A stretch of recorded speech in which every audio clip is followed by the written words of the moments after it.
श्री रामकृष्ण परमहंस 1836 से 1886 माँ काली के सबसे प्रसिद्ध और अनन्य भक्त थे।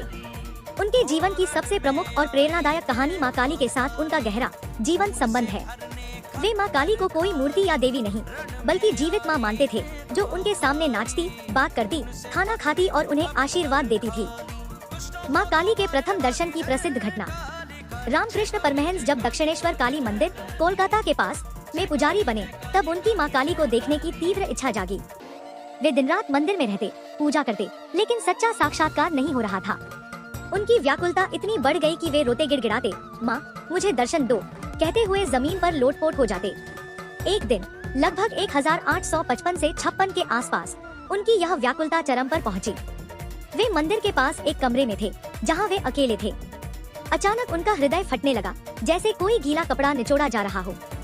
वे डर गए कि शायद इस जन्म में माँ के दर्शन नहीं होंगे। जीवन व्यर्थ लगने लगा। तभी अचानक मंदिर की ओर देखा। एक तेज प्रकाश फैला और माँ काली उनके सामने जीवंत रूप में प्रकट हुई। काली मूर्ति नहीं, बल्कि साक्षात जीवित माँ, अनंत प्रेम और करुणा से भरी हुई। उनकी आंखों में आग थी, गले में मुंडों की माला, कमर में कटे हाथों की माला, लेकिन रामकृष्ण को उन्होंने ममता भरी माँ की तरह स्पर्श किया। वे बेहोश होकर गिर पड़े और जब होश आया तो उनके मन में असीम आनंद और शांति थी। इसके बाद माँ काली उनके लिए रोजमर्रा की सच्चाई बन गई। वे माँ से बातें करते, उन्हें भोजन चढ़ाते और मानते कि माँ खुद खा रही हैं। कभी माँ उनके साथ नाचती गाती, कभी उन्हें गोद में लेकर लाड करती।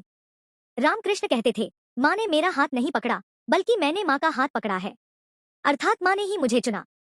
रामकृष्ण की भक्ति इतनी गहरी थी कि बाद में अद्वैत वेदांत के महान योगी तोतापुरी उनके गुरु बने। वीडियो अच्छी लगे तो लाइक और सब्सक्राइब करें। धन्यवाद।